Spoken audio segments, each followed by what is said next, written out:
Bonjour, c'est Ursule encore. On est le 24 septembre 2025. Alors je viens sur la trompette aujourd'hui encore et je viens proclamer le retour de notre Seigneur Jésus-Christ. Amen. Soyons tous bénis. Soyons remplis de sa joie. Alors, le don de soi. À quand, n'est-ce pas? Donnons-nous notre 100% à Dieu. À quand? Notre texte se trouve dans 2 Timothée 3. Et voilà ce qu'il dit. 2 Timothée 3, excusez-moi, mon texte, voilà. Verset 13. 2 Timothée 3, verset 14, pardon. Toi, demeure dans les choses que tu as prises et reconnais certaines, sachant de qui tu les as apprises. Demeure dans les choses que tu as apprises, sachant de qui tu les as apprises. Alors, Timothée, n'est-ce pas, c'était l'enfant spirituel de Paul. Et nous savons, n'est-ce pas, ce qui est arrivé à Paul. Il s'est retrouvé en prison. Et Dieu merci, n'est-ce pas, Timothée fait partie des personnes qui avaient rencontré Paul alors qu'il n'était pas encore emprisonné. Paul l'a pris sur son épaule pour le former. Sa mère était judéenne, n'est-ce pas? Et sa mère a reçu son enseignement de sa mère à elle, si bien que Timothée, n'est-ce pas? De père grec, de grand-mère judéenne, de mère judéenne, n'est-ce pas? A été formé, n'est-ce pas? Dans les choses de Dieu avec vérité. Et quand Paul est tombé sur lui, n'est-ce pas? Paul l'a pris sous son épaule pour bien le former de manière à ce qu'il soit un disciple aguerri, bien formé, sur qui on peut compter. Les choses étant ce qu'elles sont, il est arrivé que Paul s'est retrouvé en prison. Il pouvait compter sur Timothée, à qui il a écrit, il a dit, ne te laisse pas mépriser, que personne ne méprise ta jeunesse. Il dit, prêche en toute occasion. Et il a dit, pour les vieillards, comporte-toi comme ci, comme ça. Pour les femmes veuves, fais ceci, fais cela. Pour les jeunes, fais ceci, fais cela. Et puis, reste droit. Efforce-toi en toute chose d'être trouvé, n'est-ce pas, pur devant toi, devant Dieu. Efforce-toi. Que tu n'aies pas honte ou à rougir le jour que tu te présenteras devant Dieu. Efforce-toi, Timothée. Donc, Timothée, n'est-ce pas, s'était donné entièrement à Dieu. Et Dieu, n'est-ce pas, dans sa grâce, a pourvu pour plus de formation de Timothée. Comme on sait par exemple que Paul a dû prendre Timothée, Paul et le faire circoncire. On pourrait s'arrêter pour dire, il y a quelque chose qui ne va pas avec Paul. D'un côté, il dit de ne plus se circoncire, il dit aux païens de ne pas le faire. De l'autre côté, il prend, n'est-ce pas, un moitié d'un père grec et puis d'une mère israélienne, il le fait circoncire. Il y a quelque chose qui ne va pas avec Paul. Mais au fait, Paul l'a fait parce que le ministère de Paul lui demandait d'entrer dans les synagogues.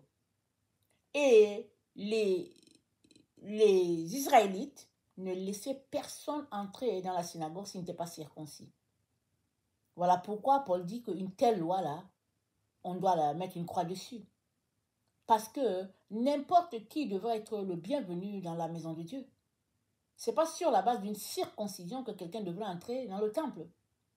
Mais, n'est-ce pas, c'était la règle dans le temps. Alors, pour ne pas créer, n'est-ce pas, pour ne pas manquer d'occasion d'évangéliser les gens, Paul a pris Timothée, il l'a fait circoncire. Alors, de la prison où Paul était, il pouvait donner les directives à Timothée, fais ceci, fais cela, et même Timothée allait visiter Paul, même dans la prison, pour avoir, n'est-ce pas, pour le voir, mais, et puis aussi pour avoir plus de détails, n'est-ce pas. Timothée pouvait se déplacer, pas Paul alors, Paul enseignait Timothée. Mais tout cela était possible parce que Timothée a donné le 100%. Il a tout donné pour Dieu. Et il arrive, n'est-ce pas, qu'on grandisse dans les familles comme Timothée, des familles qui connaissent le Seigneur, et si bien que On ne sait pas quel est le jour qu'on a donné sa vie au Seigneur. Et on est là, c'est tout. On espère que, bon, un jour, on va servir le Seigneur et puis on reste là comme ça. Mais au fait, nul ne peut rester comme ça. Si tu as donné ta vie au Seigneur, n'est-ce pas, tu es utile à l'œuvre de Dieu. La Bible dit, n'est-ce pas, voici déjà blanchissent les champs. Il y a les moissonneurs, ce sont les anges, mais où sont les ouvriers? Les ouvriers, c'est toi et moi. Si tu as donné ta vie à Jésus, peu importe si ça a été à l'enfance ou quand, tu es apte, n'est-ce pas, à aller dans le champ de Dieu. Parce que tu as goûté à la bonté de Dieu, tu as goûté combien Dieu est bon, il t'a sauvé.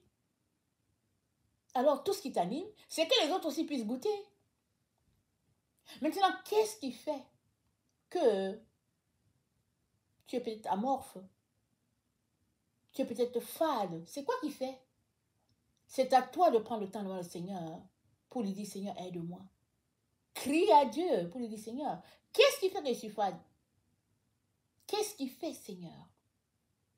Attise en moi la flamme, n'est-ce pas?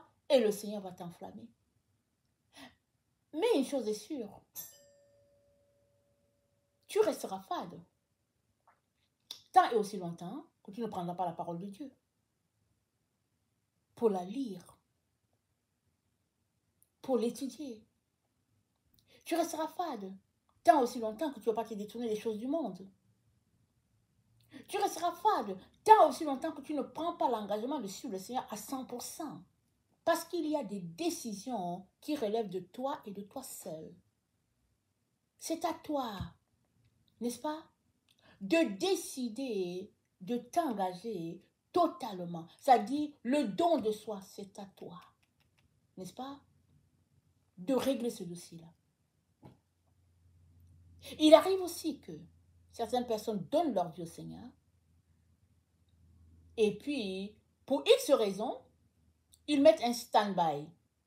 Ils s'en vont faire leurs affaires. Et puis, quand ils auront les cheveux blancs, l'âge de la retraite, ils comptent revenir pour servir le Seigneur. Ça, c'est leur plan. Mais Dieu n'est pas là, n'est-ce pas, pour être un intervalle dans ta vie. Amen. Dieu n'est pas un intervalle dans ta vie. Dieu est ta vie ou bien il ne l'est pas. Tu aimes Dieu ou bien tu ne l'aimes pas. Tu t'engages pour lui ou bien tu ne t'engages pas. Ce n'est pas une business, n'est-ce pas, qu'on fait les choses à moitié ou bien qu'on se dit, ok, voilà ce qu'on va faire et tout. Non. Le don de soi, n'est-ce pas, à Dieu, ce n'est pas une business. C'est tout simplement l'enfant qui reconnaît que Dieu est son créateur et il s'abandonne à son Dieu. C'est tout. Maintenant, ta marche avec Dieu peut faire que Dieu a confiance en toi et puis te dit, voici le lopin de terre que j'ai mis ici, j'aimerais que tu le cultives. Ou bien qu'il te dise que, ok, j'aimerais tout simplement que tu sois à mon école, c'est tout. Assois-toi là et puis écoute-moi, c'est tout. Suis ce que je te dis de faire et puis fais-le. Voilà comment on marche avec Dieu. Et dans 2 Timothée 2, au verset 3, c'est dit, souffre avec moi comme un bon soldat de Jésus-Christ. Il n'est pas de soldat qui s'embarrasse des affaires de la vie s'il veut plaire à celui qui l'a enrôlé. Et l'athlète n'est pas couronné s'il n'a combattu suivant les règles. Il faut que le laboureur travaille avant de recueillir des fruits. Comprends ce que je dis, car le Seigneur te donnera de l'intelligence. Souffre avec moi comme un bon soldat de Jésus. Il y a la souffrance à suivre Jésus. Mais cette souffrance, c'est quoi? Ce n'est pas le fait, n'est-ce pas, d'être martyrisé. Non, c'est pas ça. La souffrance à suivre Jésus vient du fait que la chair, n'est-ce pas, est clouée pour que l'esprit en toi puisse être élevé. Il peut arriver que ce soit ton environnement qui te fasse souffrir. Mais est-ce que tu vas fuir? Ou bien est-ce que tu vas te tenir pour la cause du Christ? C'est pourquoi Paul dit à son enfant, souffre avec moi. Paul souffrait injustement. Il était mis en prison. Et ça ne l'a pas empêché d'évangéliser. Il a formé Timothée. Timothée a continué l'œuvre de Paul. L'œuvre de Dieu. Alors, il n'est pas le soldat qui s'embrasse des affaires de la vie. Dans quoi es-tu enrôlé avec les choses de Dieu? Dans quoi? Alors souvent, on a ceci, on fait ceci, et puis on fait cette autre chose, et puis on fait cela. Finalement, on ne fait rien. Dans quoi es-tu enrôlé? Il est important d'être à l'écoute de Dieu dans tout ce que tu fais pour le Seigneur.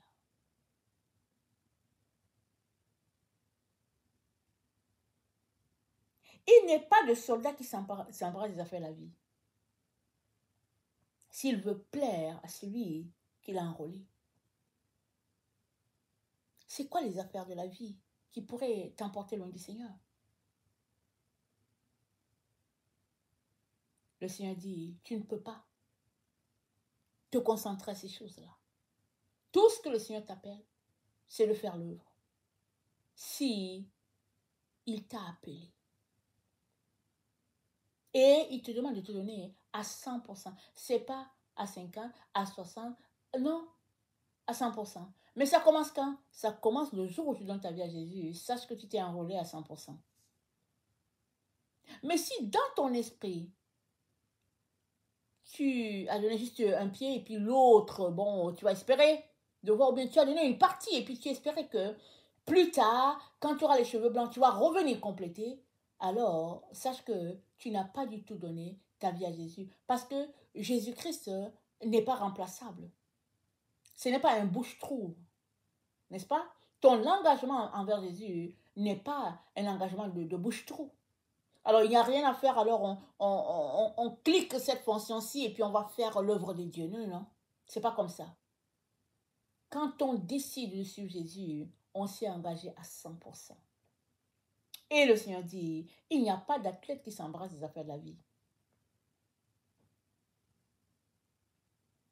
Et en tout temps, en toute chose, tu es appelé à t'efforcer. L'athlète n'est pas couronné s'il n'a combattu suivant les règles. Regardez les athlètes. Il faut les voir. Et c'est si triste quand quelqu'un s'est entraîné pendant 1 an et que, juste à la ligne de départ, exemple pour les coureurs, il est disqualifié à cause d'une mauvaise posture ou quelque chose. C'est si triste. Mais il s'entraîne corps et âme, n'est-ce pas, pour gagner la médaille. Et puis il y a 3 médailles seulement. On espère qu'un jour ils vont augmenter les médailles, mais il y a juste 3. Et la plus haute médaille, c'est celui-là qui va faire chanter, n'est-ce pas, pour qui l'hymne de son pays sera chanté. Alors les gens travaillent dur juste pour entendre l'hymne de leur pays. Et notre Père prend cet exemple-là pour nous dire comment on devrait s'engager, n'est-ce pas? Et que le don de soi, n'est-ce pas, ça ne commence pas quand on le veut, là. C'est pas que, ok, maintenant, je pense que j'ai assez servi dans telle grosse compagnie et puis maintenant, je ne vais pas les servir Jésus. Non. Dès que tu as goûté que le Seigneur est bon, que tu lui as donné ta vie, alors, voilà le point de départ.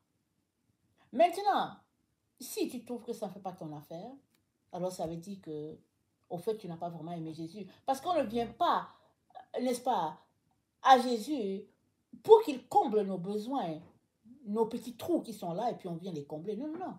On vient à Jésus parce qu'on a reconnu que Dieu est bon et que le sacrifice de la croix, n'est-ce pas, est un cadeau pour nous et on le saisit et on court, n'est-ce pas, avec la mission de Dieu. Dans Apocalypse 3, au verset 5, c'est dit, celui qui vaincra sera revêtu ainsi de vêtements blancs, et je n'effacerai point son nom du livre de la vie, du livre de vie. Il s'agit d'être vainqueur. Il s'agit de vaincre. Et ce n'est pas par nos propres forces qu'on sera vainqueur. On sera vainqueur parce qu'on aura laissé Jésus-Christ vivre sa vie en nous. On se sera effacé pour que la vie de Jésus-Christ transparaisse en nous. C'est ça. Je n'effacerai point son nom et je confesserai son nom devant mon Père et devant les anges. Il est question ici que des noms soient effacés. Et ça pourrait arriver dans une circonstance où l'un donne sa vie à Jésus et après, il met ça en stand-by. Il s'en va faire autre chose et après, il revient pour dire, ok, maintenant, je pense que c'est le temps d'aller servir le Seigneur et puis il s'en va, il veut servir le Seigneur à son timing à lui. Non. Une fois que tu donnes ta vie à Jésus, c'est Jésus-Christ, n'est-ce pas, qui établit l'emploi de temps pour toi, qui te dit quoi faire. Et toi, tu es à son service. Faisant l'œuvre de Dieu, n'est-ce pas? Et veillant à ce que les choses se passent bien. Parce qu'un jour, tu te tiendras devant le Père pour rendre compte de ton passage sur la terre et par rapport à ce qu'il t'a confié. Voilà pourquoi Jésus-Christ a dit, celui-là qui aura perdu sa vie à cause de moi. C'est-à-dire, avant que tu donnes ta vie à Jésus, n'est-ce pas, tu as souvent des ambitions. Et même souvent, Jésus-Christ te trouve en plein travail. Mais une fois que tu donnes ta vie à Jésus, tu quittes. Parce que tu es maintenant au service du Maître. À moins qu'il te dise, reste là pour un certain temps. Mais très très souvent, tu vas te retrouver à quitter pour venir le suivre. Et tu marcheras désormais, non pas selon ce que tu avais planifié de faire, mais selon ce que lui, il te dira de faire. C'est ça, perdre sa vie. C'est-à-dire, des choses ne vont plus marcher comme tu aurais désiré. Des choses vont marcher désormais comme le Père l'a orchestré. Et c'est là qu'il y a beaucoup, n'est-ce pas, qui chancellent. Et aujourd'hui, le Seigneur vient te dire, arrête de chanceler. Viens avec un cœur sincère à ton Père. Viens lui parler dans toute ta sincérité. Et il t'aidera, n'est-ce pas, à accomplir ce que tu es venu faire sur la terre. Parce que Jésus n'est pas là pour te nuire, pour te détruire, ou bien pour t'empêcher de réaliser tes ambitions. Mais non, il est là plutôt, n'est-ce pas, pour t'aider à accomplir ce que Dieu a destiné pour toi depuis l'origine des temps. Et ça, tu as besoin d'avoir la perspective du Seigneur et de marcher dans ce qu'il a pour toi. Voilà pourquoi ton don à Jésus doit être à 100%. Ça part de là. Amen. Que le Seigneur bénisse sa parole et que sa grâce, qui abonde, n'est-ce pas, nous aide tous à nous offrir à 100% pour que son œuvre en nous puisse s'accomplir et que, à travers nous, plusieurs puissent venir à Dieu. Amen. Soyons tous bénis. Amen et amen.